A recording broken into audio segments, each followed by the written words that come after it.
नमस्कार दोस्तों, आपका स्वागत है मेरे YouTube चैनल फसाने अजायब में। आइए सुनते हैं चित्रा बनर्जी दिवाकुर्णी द्वारा रचित उपन्यास द्रौपदी की महाभारत का अगला भाग, मेरी यानी डॉक्टर वंदना की आवाज में। ध्री को अन्य प्रकार की शिक्षा भी दी गई, यद्यपि वे पाठ में नहीं सुन पाई। प्रातःकाल कुछ देर वह पांचाल के सेनापति के साथ तलवार, भाले तथा गदा से लड़ता था। उसने मल्ल युद्ध, अश्वारोहण, गजारोहण सीखा और जाना कि रणभूमि में सारथी के मारे जाने के बाद रथ का संचालन किस प्रकार करना है। मेरे पिता के मुख्य व्याध निषाद से उसने धनुर्विद्या एवं वन के तौर तरीके सीखे, भोजन और जल के बिना जीवित रहना तथा पशुओं के पद चिन्ह और उनकी गंध को पहचानना। दोपहर में वह राज दरबार में बैठकर मेरे पिता को न्याय करते देखता था। संध्या काल में चूंकि एक राजा को यह पता होना चाहिए कि विश्राम का समय उचित ढंग से कैसे व्यतीत करना चाहिए, वह अन्य अभिजात्य वर्ग के युवाओं के साथ पासे खेलता था या बटेरों को लड़ते देखता था अथवा नौका विहार के लिए निकल जाता था। वह गणिकाओं के घर जाकर मदिरापान, संगीत, नृत्य तथा अन्य प्रकार के आमोद प्रमोद का आनंद भी लेता था। हम उसके भ्रमण पर चर्चा नहीं करते थे, किंतु मैं कभी कभी उसका भेद जान लेती थी जब वह रात्रि को देर से लौटता था, क्योंकि उसके होठ लाछ द्रव्य जैसे लाल होते थे और गले में फूलों की माला होती थी। मैं कई घंटों तक उस स्त्री के विषय में सोचती रहती थी जिसने यह कार्य संपन्न किया होगा। मेरा भाई कितना भी मदिरा पान कर ले अथवा मखाने खा ले, वह अगले दिन सूर्योदय के साथ उठ जाता था। अपनी खिड़की से मैं उसे ठंडे पानी से नहाते समय ठिठुरते हुए देखती थी। दाई माँ की फटकार की उपेक्षा करते हुए वह अपने लिए पानी स्वयं आंगन के हौद से लेकर आता था। मैं उसे सूर्योपासना करते हुए सुनती थी। हे कश्यप के महान पुत्र, जपा पुष्प की भांति रंगीन, हे प्रकाशों के प्रकाश, रोग व पाप के विनाशक, मैं आपको प्रणाम करता हूँ। इसके बाद वह मनु संहिता में से बोलता था, जिसने स्वयं पर विजय नहीं प्राप्त की, वह राजा अपने शत्रुओं पर कैसे विजय प्राप्त करेगा। किसी किसी संध्या को ध्री बाहर नहीं जाता था। वह कच्छ बंद करके किसी मंत्री से राजनीति सीखता था।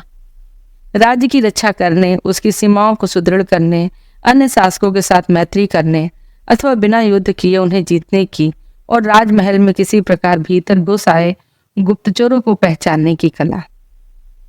उसने नैतिक व अनैतिक युद्ध के अंतर को भी सीखा और जाना कि कब कौन से युद्ध का प्रयोग करना चाहिए। इन्हीं बातों को लेकर मुझे उससे ईर्ष्या होती थी, क्योंकि यही पाठ सत्ता प्रदान करने वाले पाठ थे। इतिहास को परिवर्तित करने के लिए मुझे यही पाठ सीखने की आवश्यकता थी। इसीलिए मैं ध्री को लज्जाहीनता के साथ फुसलाया और उसे उन प्रतिकूल अंशों को मुझसे साझा करने के लिए बाध्य किया। नैतिक युद्ध में आप केवल उन्हीं लोगों से युद्ध करते हैं जो पद में आपके समकक्ष हों। शत्रु पर रात्रि के समय अथवा वे जब लौट रहे हों या निहत्थे हों आक्रमण नहीं करना चाहिए। शत्रु की पीठ पर अथवा नाभि के नीचे भी वार नहीं करना चाहिए। आपको दिव्यास्त्रों का उपयोग सिर्फ उन योद्धाओं पर करना चाहिए जिनके पास भी ऐसे ही अस्त्र हों। अनैतिक युद्ध में क्या होता है तुम्हें वह जानने की आवश्यकता नहीं, मेरे भाई ने कहा। मैंने तुम्हें पहले ही बहुत कुछ बता दिया है, वैसे तुम ये सब जानकारी क्यों चाहती हो। एक दिन मैंने उससे कहा, मुझे दिव्यास्त्रों के बारे में बताओ। मुझे नहीं लगता कि वह सहमत था, परंतु उसने कंधे उचकाते हुए कहा, मेरे विचार से तुम्हें यह बताने में कोई हानि नहीं है, क्योंकि तुम्हें उनकी आवश्यकता कभी नहीं पड़ेगी। इन अस्त्रों का आह्वान विशेष मंत्रोच्चारण द्वारा किया जाता है। इन्हें देवता प्रदान करते हैं तथा उपयोग के पश्चात ये अस्त्र उनके पास दोबारा लौट जाते हैं। सर्वशक्तिशाली दिव्यास्त्रों का प्रयोग एक योद्धा अपने जीवन काल में एक ही बार कर सकता है।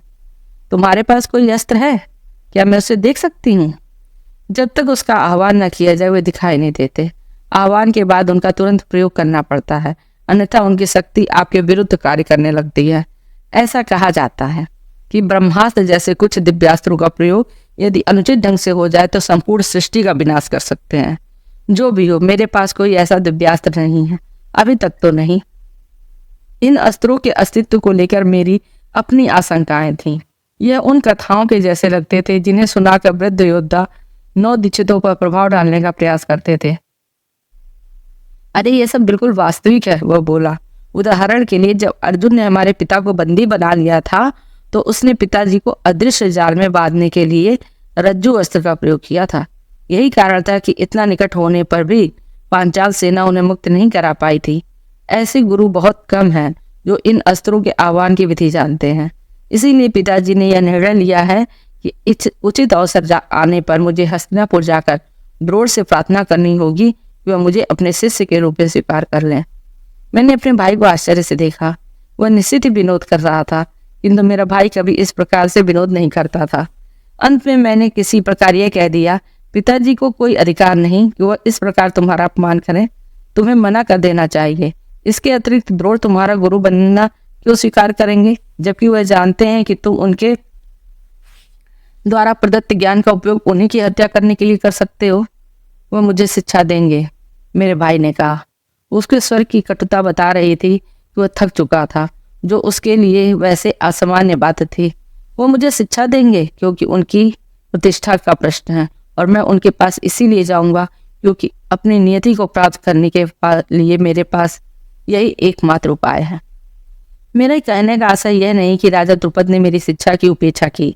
मेरे आवास पर प्रतिदिन असंख्य स्त्रियां आती थीं और मुझे अभिजात्य वर्ग की महिलाओं के लिए आवश्यक 64 कलाओं के विषय में पढ़ाने का प्रयास करती थीं। मुझे गायन, नृत्य और संगीत के पाठ पढ़ाए जाते थे।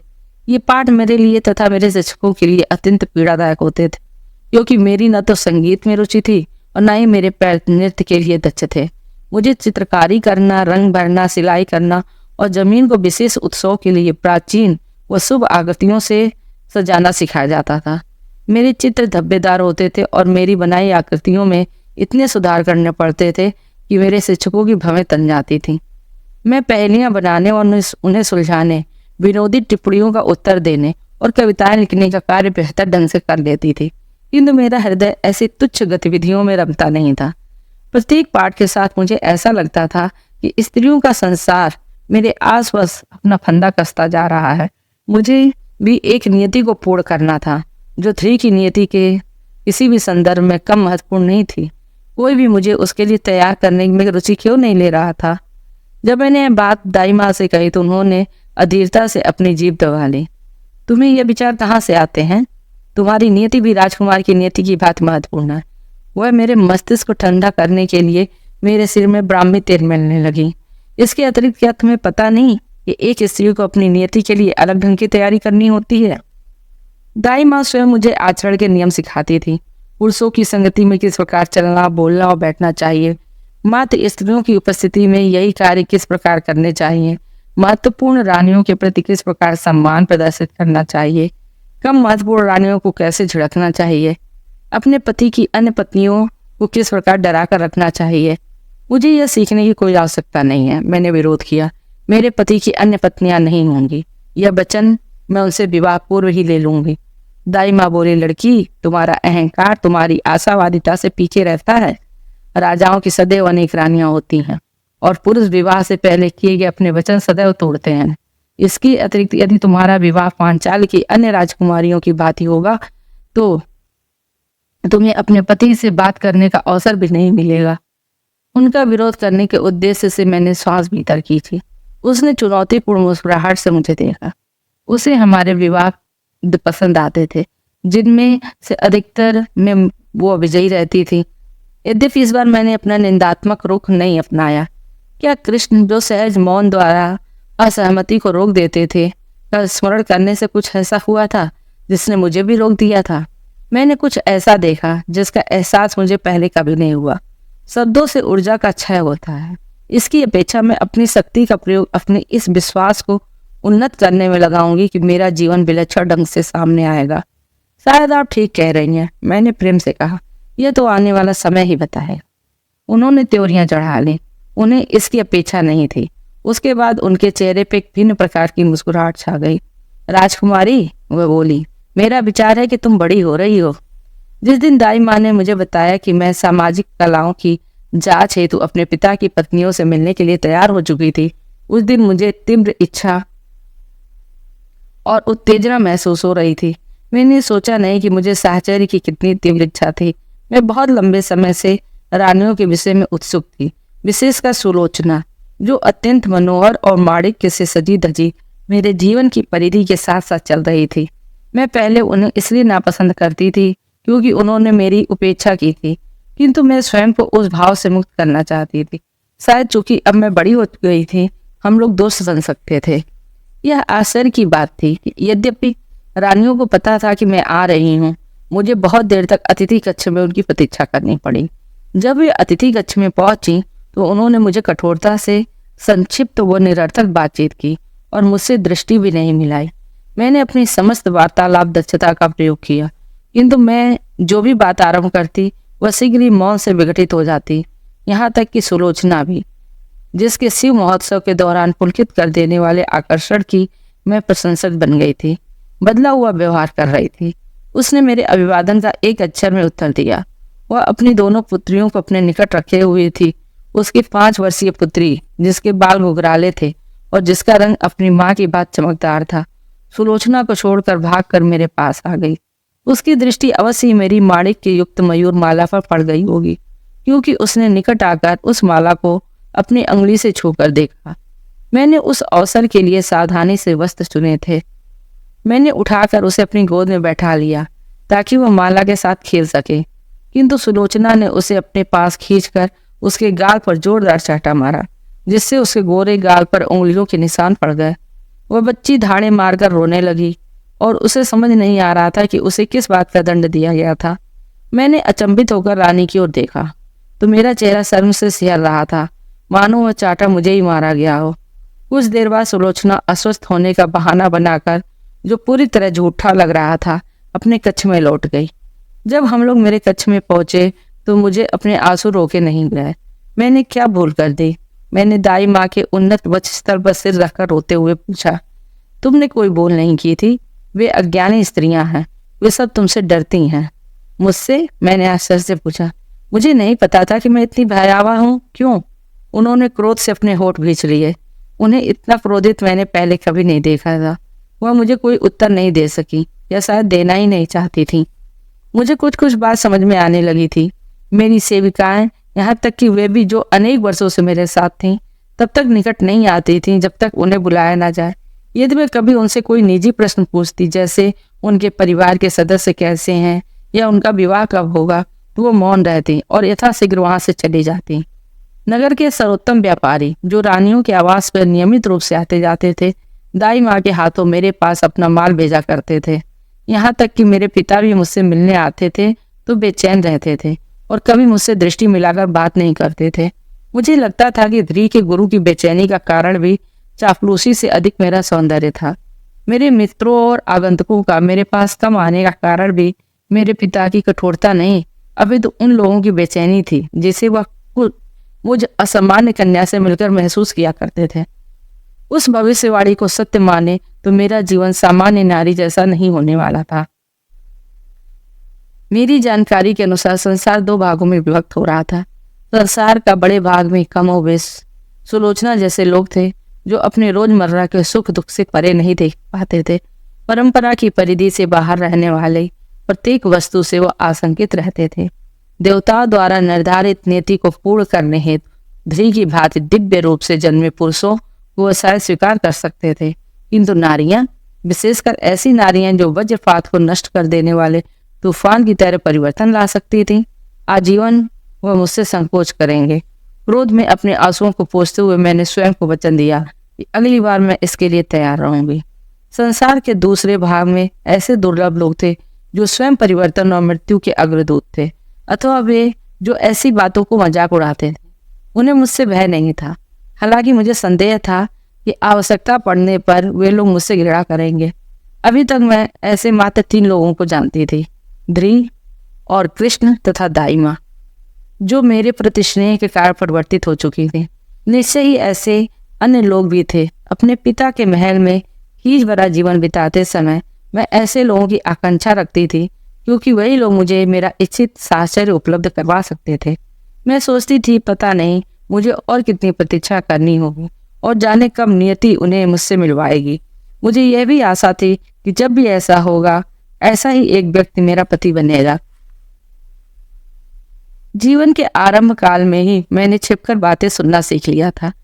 इस हेय व्यवहार के प्रति आकर्षित होने का मुख्य कारण यह था कि लोग मुझे जानने योग्य कोई बात ही नहीं बताते थे। मेरे सेवक मेरी चापलूसी करने में कुशल थे। मेरे पिता की पत्नियां मेरी उपेक्षा करती थीं। राजा द्रुपद मुझसे सिर्फ ऐसे वातावरण में मिलते थे जिसमें अप्रिय प्रश्न पूछने का समर्थन नहीं किया जाता था।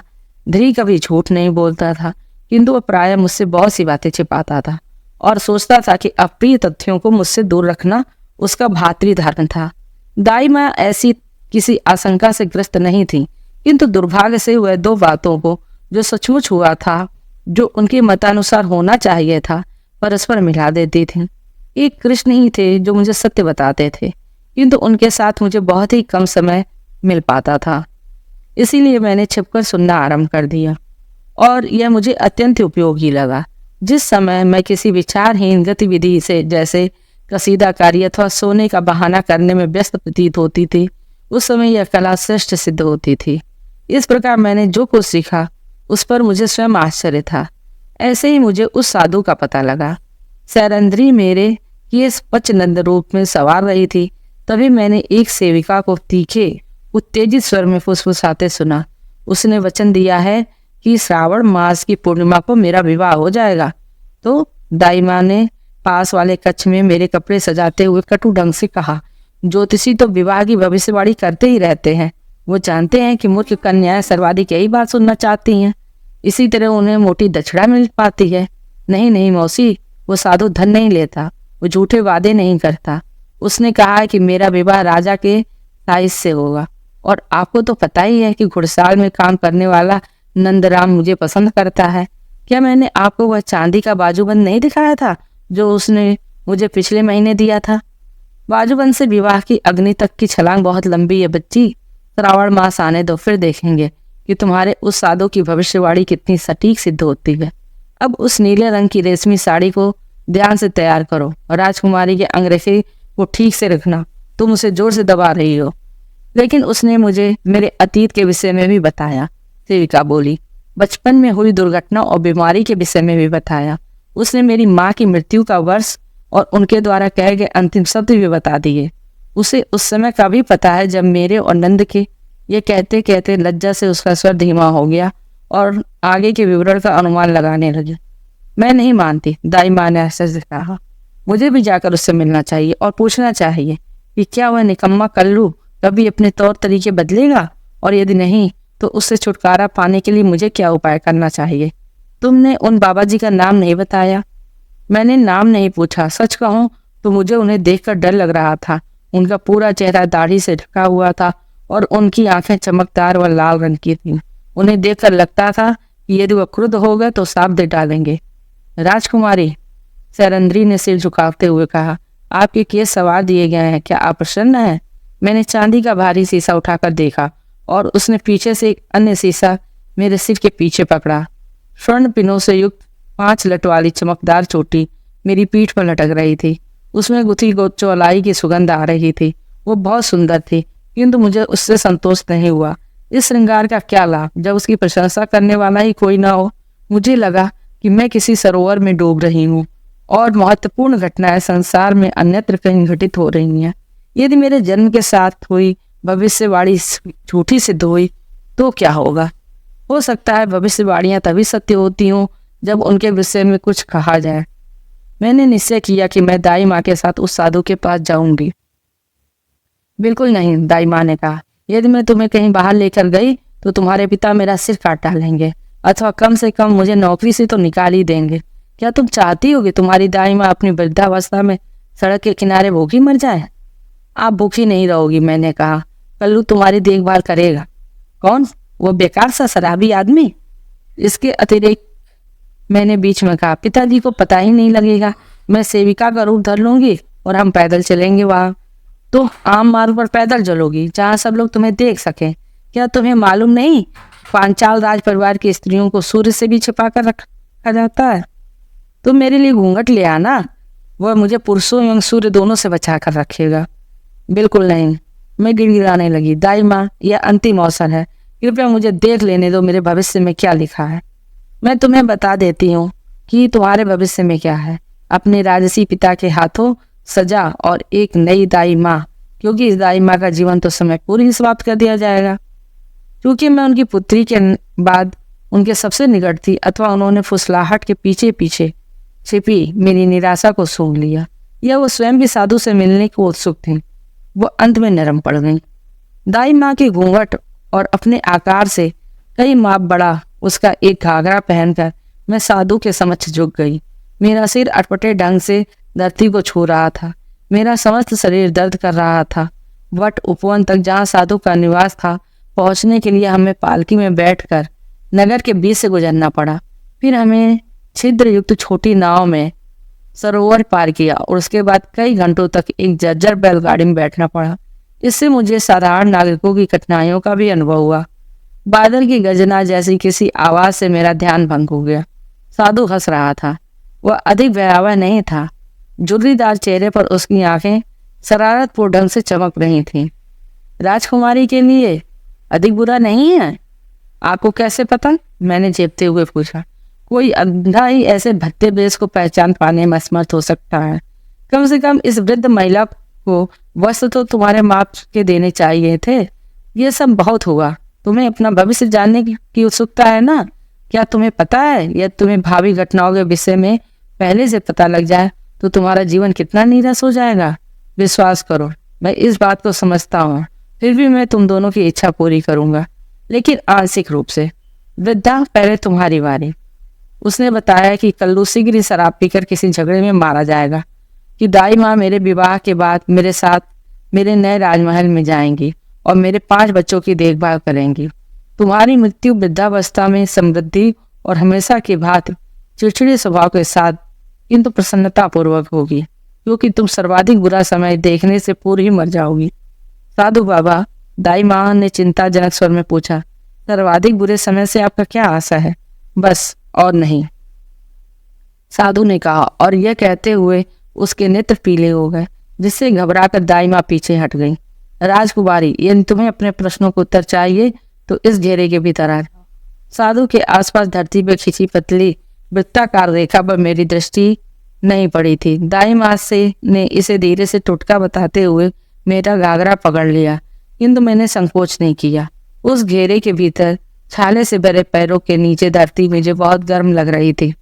साहसी, साधु ने कहा, यह अच्छी बात है, तुम्हें इसकी आवश्यकता पड़ेगी। उसने मुट्ठी भर बुरादा पास ही जल रही अग्नि में फेंका। उसमें से इतना घना धुआं उठा कि मैं उस वृत्त के बाहर कुछ भी नहीं देख पा रही थी। यह क्या है? मैंने चकित होकर पूछा। उत्सुक भी हो? प्रशंसापूर्ण स्वर में साधु ने कहा, इसे मैंने स्वयं राल और नीम के पत्तों के साथ कुछ विशेष सामग्री मिलाकर बनाया है। इससे मच्छर दूर रहते हैं। धुएं में कुछ मानवीय, कुछ अमानव आकृतियां उभर और लुप्त हो रही थी, मानो किसी वायु प्रवाह में उलझी हुई हो। यह सब क्या है? अपने कपकपाते स्वर में मैं लज्जित थी। यह मिश्रण एक अन्य कार्य भी करता है, आत्माओं का आह्वान। तुम इनसे अपने प्रश्न पूछ सकती हो। उस वट उपवन में कहीं दूर गीदड़ के चिल्लाने का स्वर सुनाई दे रहा था। किसी आत्मा की श्वास के कारण मुझे अपनी त्वचा पर ठंडक का आभास मिल रहा था। पिछले कई दिनों से मुझे इस क्षण की प्रतीक्षा थी। अब इस विचित्र अनिच्छा ने मुझे मौन कर दिया। मुझे ऐसा लग रहा था कि मैंने साधु पर पर्याप्त विश्वास करके उसके समक्ष अपनी गुप्त इच्छाएं प्रकट नहीं की थी। बाद में मैंने सोचा कि क्या इसी विश्वास की कमी का परिणाम था कि वे आत्माएं मेरे प्रश्नों का इतने टेढ़े ढंग से उत्तर दे रही थीं कि उनके उत्तर पहेलियों की तरह लग रहे थे और मेरे सामने समाधान की अपेक्षा बाधा उत्पन्न कर रहे थे। डर गई राजकुमारी, साधु ने व्यंग करते हुए कहा। तुम चाहो तो वहां से बाहर निकलकर अपने को सुरक्षित स्थान पर लौट आओ। नहीं, मैं चिल्लाई, इन आत्माओं से पूछो कि क्या मुझे वह मिलेगा जिसकी मुझे इच्छा है। साधु ने दाढ़ी में से मुस्कान चमक उठी। वह असभ्य मुस्कान थी अथवा मुझे अपमानित करने वाली हंसी। बच्ची, क्या तुम्हें पता अब यह कि तुम्हारी इच्छा क्या है? मैंने चिढ़कर उत्तर दिया, मैं बच्ची नहीं हूँ और मैं जानती हूँ कि मुझे क्या चाहिए। मैं इतिहास पर अपनी छाप अंकित करना चाहती हूँ, जैसा कि मेरे जन्म के समय भविष्यवाणी में कहा गया था। बहुत अच्छा, यद्यपि ऐसी कई अन्य बातें हैं जिनसे तुम शायद अनभिज्ञ हो। तुम अति महत्वाकांक्षी हो। कोई बात नहीं, आत्माएं तुम्हारे हृदय में झांक कर तुम्हारे तदनुसार उत्तर देंगी। साधु ने ताली बजाई और उसी के साथ आत्माएं अधिक तेजी से घूमने लगीं। धुएं के मध्य से पीली फुसफुसाहट सुनाई देने लगी। तुम्हारा विवाह तुम्हारे समय के 5 सर्वोत्तम नायकों से होगा। तुम महारानी बनोगी और देवियां भी तुमसे ईर्ष्या करेंगी। तुम्हें सेविका बनना पड़ेगा। तुम अपने समय की सबसे मायावी राजमहल की स्वामिनी बनोगी और फिर वह सुख तुमसे छिन जाएगा। तुम्हें इतिहास के महानतम युद्ध के कारण के रूप में जाना जाएगा। तुम अनेक दुष्ट राजाओं और अपने पुत्रों तथा भाइयों की मृत्यु का कारण बनोगी। हजारों स्त्रियां तुम्हारे कारण विधवा हो जाएंगी। निश्चय ही तुम इतिहास पर अपनी छाप अंकित करोगी। तुम्हें प्रेम भी मिलेगा, यद्यपि तुम्हें सदैव यह पता नहीं लग पाएगा कि तुम्हें कौन प्रेम करता है। अपने 5 पति होने के बावजूद तुम्हारी मृत्यु अकेले होगी और तुम अंत में परित्यक्ता हो जाओगी।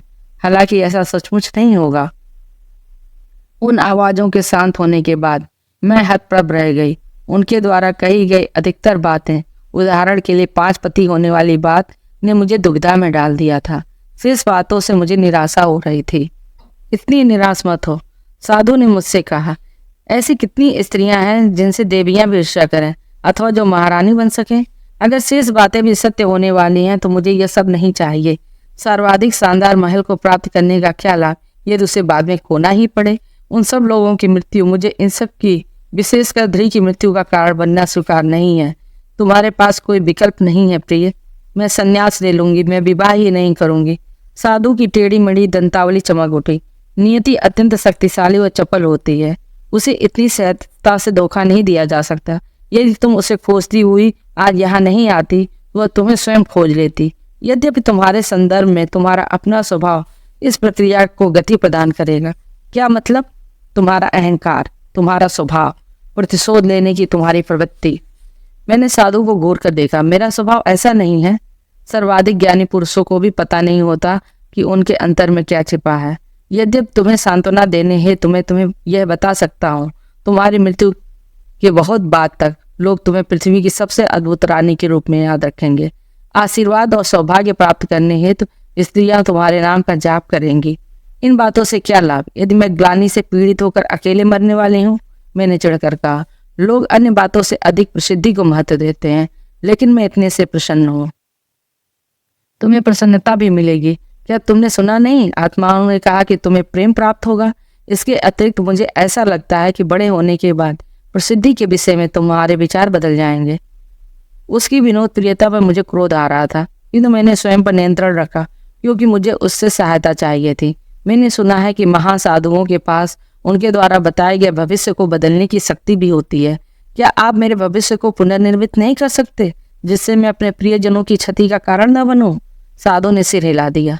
सिर्फ कोई मूर्ख व्यक्ति ही विधि के विधान को हस्तक्षेप करता है। इसके अतिरिक्त तुम्हारी नीति तुम्हारे अनेक जन्मों के कर्मों से बनी है और यही इतनी शक्तिशाली है कि मैं इसे परिवर्तित नहीं कर सकता। परंतु मैं तुम्हें एक परामर्श दे सकता हूँ। तुम्हारे जीवन में 3 खतरनाक क्षण आएंगे। पहला, एकदम तुम्हारे विवाह से पूर्व।